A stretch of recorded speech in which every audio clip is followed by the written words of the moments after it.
We're coming up halfway through 2025, and we wanted to do a review of what we own and why. We're going to talk about this through a number of themes that we have expressed through client portfolios and give our views as to where we stand today. There's a lot going on geopolitically in the Middle East, Ukraine. Bills have not been passed in Congress for the budget, so let's go fast. Please pause your video player if you'd like to look at any slide in more detail. Firstly, debasement. Doge is dismantled. Congress is looking to pass a budget that has a $2 trillion deficit. We think inflation is where we're going. What do we own here? Stocks, real estate, commodities, gold, Bitcoin, Treasury, inflation-protected securities, things that will help you outpace or at least keep up with inflation. The U.S. interest expense now outpaces both Medicare and military spending. This is a real problem on a go-forward basis and needs to be brought under control. Inflation is actually coming back down after peaking during COVID. However, the 10-year rates have yet to follow. This is the fight we're seeing right now between the Trump administration and Powell on how and when we could lower rates. One, to make housing and rate-sensitive industries more affordable, but then two, and importantly, to make our very large and growing debt more affordable as well. Problem with doing this is it weakens the dollar.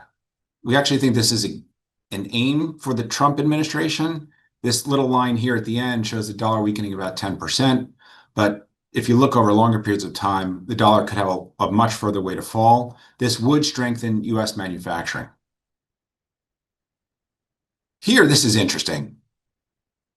Over the last decade or so, central banks have really bought no net new treasuries, while gold purchases have outpaced approximately $800 billion.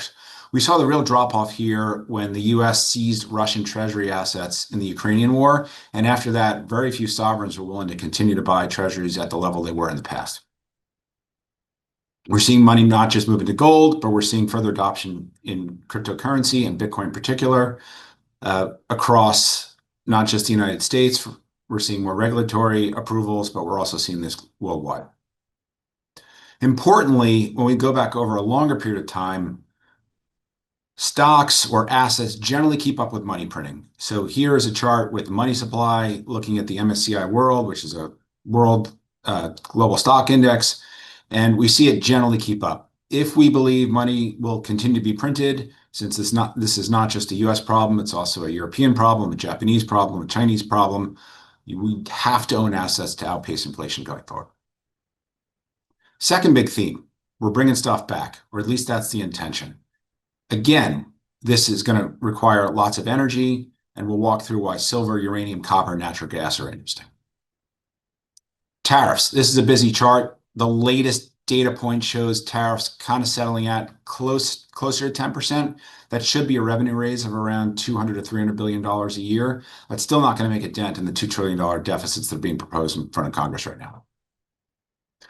Building boom started under Biden. We're seeing chip manufacturing plants, onshoring of U.S. defense infrastructure, electric vehicle production, battery production, and other onshoring of other manufacturing supply chains coming back here. We think this continues. It's going to require materials and energy. This chart fascinates us. China has outpaced U.S. energy production starting in 2011, and the U.S. has been more or less flat. This is going to change, and it's meaningful. If we do not produce enough energy here, we are going to lose the AI war. So going forward, projections are energy demand to substantially increase from where we were historically. It's driven really by two main areas. One, data centers, and two, transportation.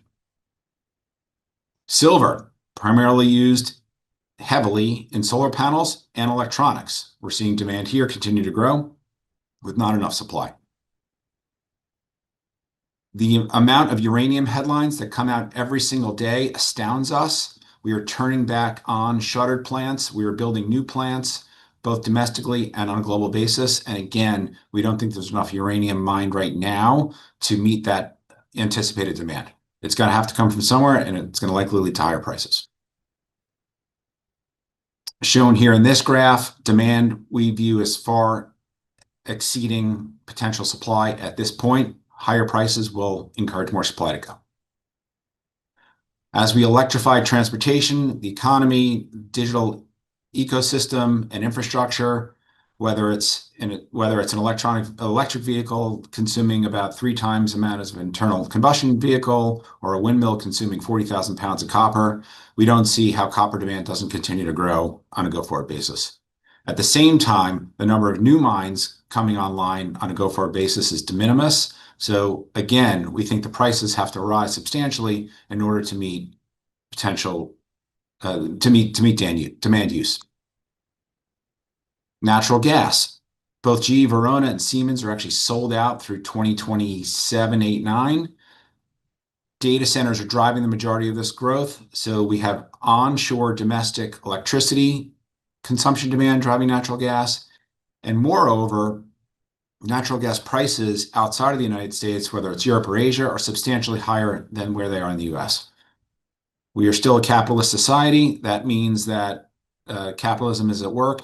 And what's happened is liquefied natural gas facilities are coming online at pace. And we're seeing those turned on from 2025, 26, and going forward. And our exports of natural gas are rising quickly. This, we believe, puts a floor under natural gas prices with potential upside. We'd be remiss to not talk about innovation. We believe we are in possibly the biggest technology boom ever, or at least of our lifetimes. And what does this mean, and how does this play out? One, it's going to require a lot more energy, but we think there's opportunities in both healthcare and life sciences, materials, and blockchain technology. This amazes us. The cost of sequencing the human genome has gone from $100 million to the latest data point of a couple $100 over the last 25 years. This and other innovations like this are resulting in substantial improvements in what we may be able to do and cure disease and in our entire healthcare system. Artificial intelligence. I know it is the talk of the day and every single day, but the intelligence is getting better and better each week, each month, to the point where we're now seeing businesses adopt AI in their practices. This should lead to higher productivity. It should lead to higher than profitability, and potentially, and this is debatable, the need for less employees over a period of time. AI and robotics are 2 peas in the pod. Imagine having human or superior or better than human intelligence combined with robotics, whether it's humanoids or self-driving vehicles. We have 22 million people in this country that drive for a living. If we have true autonomous, that is a massive productivity boom, and it's also potential displacement. If we see real humanoid robotics come on forward, the cost advantages of outsourcing labor to the Far East may be dissipating on a go-forward basis. Stablecoins. While stablecoins continue to grow, stablecoin transactions over the last 12 months have actually outpaced the dollar volume transacted over the entire Visa network. With the new Genius Act passing through Congress, there's a tremendous amount of fintech innovation happening on a go-forward basis. We've seen Amazon and Walmart discuss launching their own stablecoin along with a consortium of banks. We want to diversify in a smart way. We want to own international, uncorrelated strategies, whether public or private, and in the US, tilt a little bit away from the large market cap weighted indices. The top 10 stocks are now at a high 30 number, so that the S&P 500 is much less of a diversified index. The S&P 500 is also expensive. If you look at the S&P on an equal weight basis, it's much more attractively priced. We're definitely tilting that way. Starting points matter. If history is a guide, anytime that the S&P 500 was trading at this level of valuation, the prospective returns are lower. Now, we may be in a new paradigm and the largest companies may continue to grow the fastest, but we still are in the camp where the law of large numbers matters, and these large companies' ability to grow and compound at a quicker rate than anything else is potentially in question. Moreover, foreigners own the most amount of US equities ever. So if Germany or the EU or China or Japan is looking to repatriate capital from the US back to their home countries, this will likely come from selling S&P 500 exposure as well as potentially treasuries. This might have put pressure on market cap weighted indices on a go-forward basis. This chart shows how much cheaper international stocks are versus the US. We're close to a 2 standard deviation difference. The growth for both indices are generally pretty close to the same, but you get to buy some international companies at a far cheaper rate. We've seen a substantial outperformance this year in international, which has benefited client portfolios, but we think this is only a drop in the bucket. Our views in fixed income haven't changed over the last few months. We still are avoiding corporate debt and high yield debt. We think the spreads are far too tight. We do think some of the mortgage bonds are quite interesting, along with some selective private credit. There are some niche strategies that are less correlated. Reinsurance rates are up almost 70 to 80% from 2000 lows. This has allowed higher expected returns for reinsurance risk on a go-forward basis. We think this is still interesting and is a way to position capital that is less correlated to stock markets. Convertible arb strategies are actually interesting to us as well. The convert arb spreads remain very high versus high yield. We have some exposure there for clients.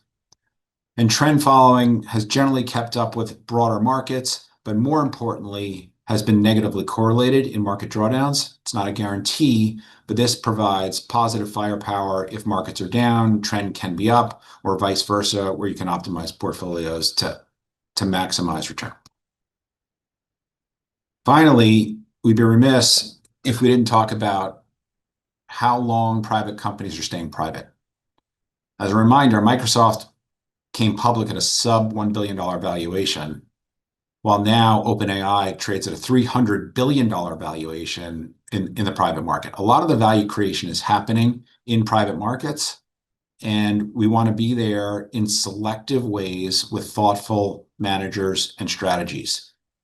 We are finding opportunities in private equity, some select areas of private debt, some non-correlated strategies, some private real estate, as well as some niche things that we do find attractive. And they do make up, and we continue to think they're an important part of client portfolios.